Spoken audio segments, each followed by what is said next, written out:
This is Awais Kiani from 24 news Islamabad. सबसे पहले तो ये बताएं कि आज आपके माशाल्लाह ये फोर्स वाले दोस्त काफ़ी ज़्यादा आए हैं, क्या वजह है? कोई डर शर तो नहीं लग रहा?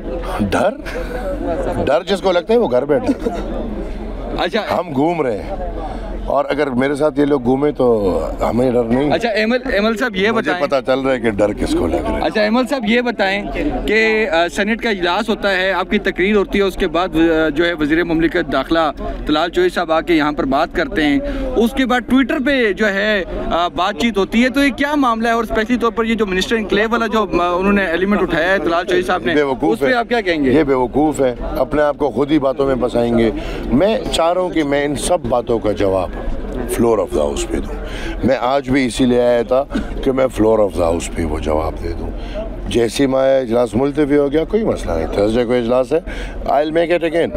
मैं घर नहीं बैठूँगा, मैं इंशाल्लाह डरूंगा नहीं। अफ़वाह तफ़हीम से मामला हल नहीं हो सकता? आप नहीं कह सकते कि कोई बड़े जो है माफ़ी अगर उन्होंने नहीं, अगर वहाँ से भी माफ़ी की बात हो रही है, आपकी तरफ से भी माफ़ी की बात हो रही है, कहाँ तक? कहाँ से माफ़ी की बात हो रही है? वहाँ से भी बात हुई। वहाँ से कहाँ से कि जी आप माफ़ी मांगे? किसने बोला? सर ट्विटर पे बात हुई है। किसने? मेरे से किसने कहा कि माफ़ी मांगो? साहब ने बात की है। मेरे से कह के माफ़ी मांगो? सर आप देख लें, आप बताएं उन्होंने क्या? नहीं, उन्हें वो छोड़ देना, आप जो कह रहे हैं। सर आप बताएं ना सर। अच्छा अगर कोई बड़े कोई सियासतदान, हम जमहूरी पसंद लोग हैं, हम जमहूरी रवायात रखने वाले लोग हैं, हम वतन अजीज़ की खातिर, जमहूरियत के खातिर, पार्लियामान की खातिर सिर्फ बातें नहीं, जान देने को तैयार है, लेकिन उसका एक तरीक़ाकार है, उस तरीक़ाकार में आएंगे फिर ठीक है।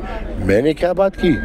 मैंने तो वज़ीर आज़म के ओहदे की इख्तियार की बात की, मैंने तो पार्लियामान की तक़द्दुस की बात की, मैं तो हर किसी का आईनी इख्तियार पूछ रहा हूँ। अब इस पे अगर मैं अंडर 19 हूँ तो अल्लाह का शुक्र है कि अंडर 19 हूँ, क्योंकि जो है उनका तो वही हाल है जो अभी। और आप पे ये भी सवाल उठाया गया कि जी आप किसके जो है मरूने मिन्नत यहाँ पर पहुँचे, और ये भी बहुत सी बातें हुई हैं। आप बताएं कि ये जो बात हो रही है, पाकिस्तान पीपल्स पार्टी और हमारा इत्तेहाद हुआ है, और मैं सेनेटर आया हूँ, इधर मेरे साथ एक और सेनेटर बलूचिस्तान से खड़ा है, उससे पहले वो आया है।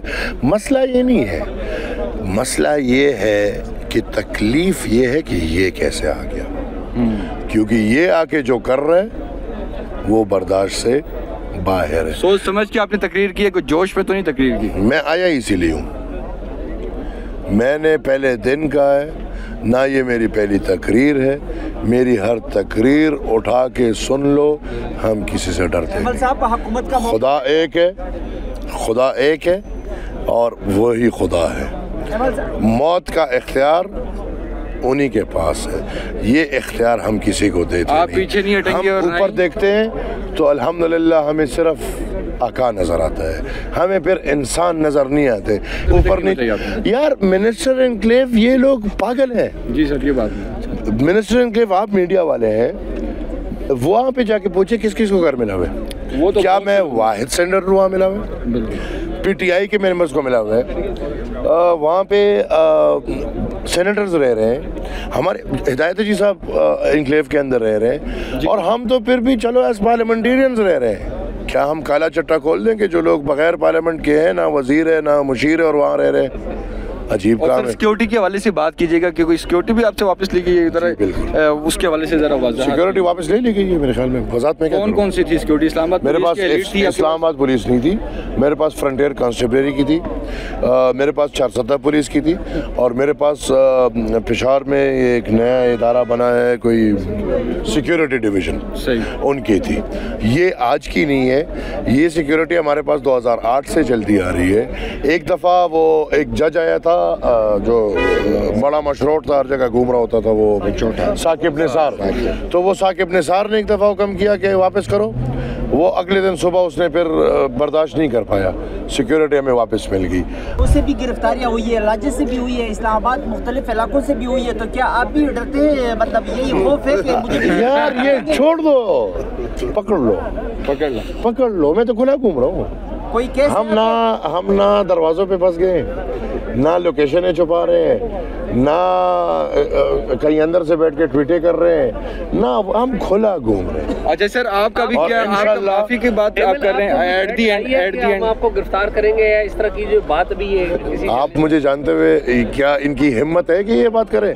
इनकी तो इतनी हिम्मत भी नहीं है कि मेरे से सिक्योरिटी वापस कर ली। आज एक बंदा तो क्लेम कर ले कि हाँ मैंने किए। ज़्यादातर लोगों का मौक़िफ़ है कि वोट बैंक बनाने के लिए आपको एस्टेब्लिशमेंट से इजाज़त मिल गया है कि बात कर ले, मतलब हमारे खिलाफ कोई ये इजाज़तनामा ज़रा आप ला के दे देना। ये देखो, ये जो लोग हिम्मत कर रहे हैं ना, उनकी हिम्मत। आप भी चाहता कि मैं गोदाम में घुस जाऊँ? नहीं, मैं नहीं घुसूंगा। सर गोदाम से क्या मतलब? सब जानते हैं, चुप जाना है। तो सर अगर माफी अगर उस तरफ से ना हुई, आपकी तरफ से कोई लचक ना हुई, तो इसका एट दी एंड रिजल्ट क्या होगा? एट द एंड रिजल्ट इंशाल्लाह पाकिस्तान मुस्लिम लीग का हशर नशर आपके सामने होगा। सर एक तरफ आप हैं, दूसरी तरफ पीपल्स पार्टी ने भी एक जो है एक मामला खोला हुआ है। उनकी भी बड़ी रिजर्वेशन है नून लीग से। तो ये क्या मामला किस तरफ जा रहा है? एकदम से सारी चीजें खुल गई हैं, इसको आप कैसे देखते हैं? स्पेशली तो जो पीपल्स पार्टी का जो एक एहतजाज चल रहा है। पाकिस्तान मुस्लिम लीग नून मेरे ख्याल में उसी ट्रैक पे चला गया जिस ट्रैक पे न्याजी चल रहा था, और वो समझते हैं कि अब हम बैठ गए तो मुझे इस कुर्सी से कोई नहीं उठा सकता। और हमने बड़ों को देखा है बड़ी रऊनियत के साथ जो इस कुर्सी से जलील होके उतरे हैं। तो ये रऊनियत ख़त्म करें। पीपल्स पार्टी के बगैर ये एक दिन हुकूमत नहीं चला सकते। Thank you sir, thank you.